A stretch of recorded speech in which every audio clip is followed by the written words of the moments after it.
আসসালামু আলাইকুম viewers, welcome back to my channel. নতুন আরও একটি ব্লগে আপনাদেরকে আমন্ত্রণ। আজকে আমি আপনাদের সঙ্গে শেয়ার করব মুরগির মাংসের রেসিপি।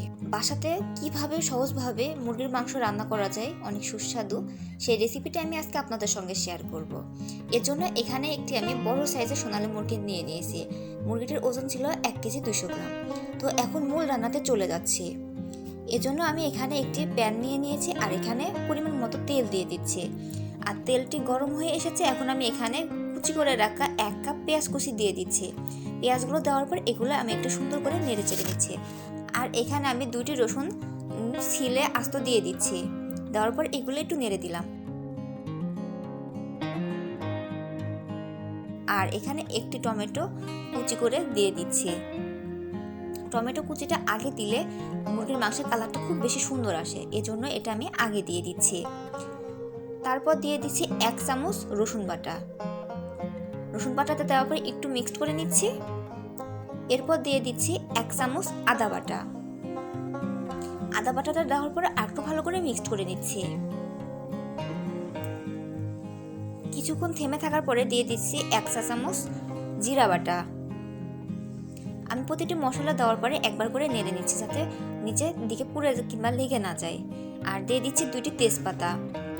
আর দিয়ে দিচ্ছি 1 চামচ ধনিয়া গুঁড়া, হাফ চামচ মতো গরম মশলার গুঁড়া। এগুলো দেওয়ার পরে আমি আরও একবার মিক্সড করে নিলাম। একটু হয়ে আসলে এখানে আমি একটু পরিমাণ মতো পানি দিয়ে দিচ্ছি। পানির পরিমাণটা কিন্তু খুব বেশি দেওয়া যাবে না। এরপর দিয়ে দিচ্ছি পরিমাণ মতো হলুদ গুঁড়া। আর দিয়ে দিচ্ছি পরিমাণ মতো লাল মরিচের গুঁড়া। এখন এই দুটো উপকরণ আবার একটু খুব ভালো করে মিক্সড করে নিচ্ছি। এ সময় আমি আরও একটু পানি দিয়ে দিলাম, যাতে মশলা নিচে পুড়ে কিংবা লেগে না যায়। দেওয়ার পরে আমি একটু ভালো করে মিক্সড করে নিচ্ছি। এই পর্যায়ে এখানে আমি স্বাদ মতো লবণ দিয়ে দিচ্ছি। লবণটা দেওয়ার পর এটা আমি আবারও খুব ভালো করে মিক্সড করে নিচ্ছি।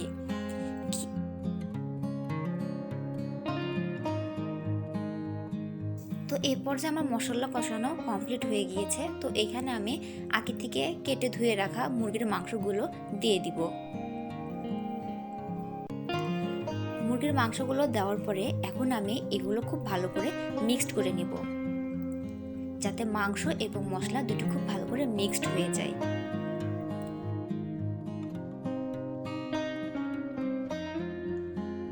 আমি সময় নিয়ে কয়েকবার এটা নাড়াচাড়া করে নিচ্ছি। তো এই পর্যায়ে মাংস কষানো কমপ্লিট হয়ে গিয়েছে, তাই আমি এখানে এখন পরিমাণ মতো পানি দিয়ে দিচ্ছি। এখানে যে পরিমাণ ঝোল রাখতে চাই সে পরিমাণ পানি দিয়ে দিবেন। আমি এখানে পানির পরিমাণ একটু কম দিয়ে নিচ্ছি, কারণ আমি খুব বেশি ঝোল রাখতে চাচ্ছি না। তো পানি দেওয়ার পরে আমি আরেকবার নাড়াচাড়া করে নিলাম। এখন মাংসে বুদবুদ আসতে শুরু করে দিয়েছে।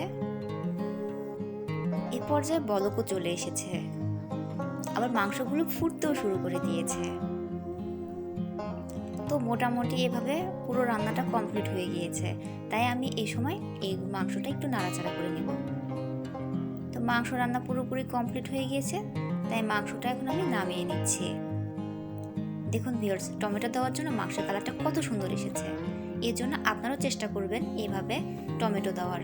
সেক্ষেত্রে মাংসটা খেতেও যেমন স্বাদ লাগবে, দেখতেও অনেক সুদর্শন হয়। ভিডিওটি যদি ভালো লেগে থাকে তাহলে অবশ্যই লাইক, কমেন্ট, শেয়ার করবেন। আর অবশ্যই আমার চ্যানেলটিকে সাবস্ক্রাইব করে রাখবেন। তো আজকে ভিডিওটি এ পর্যন্তই। সবাই সুস্থ থাকবেন, সুন্দর থাকবেন। আল্লাহ হাফেজ।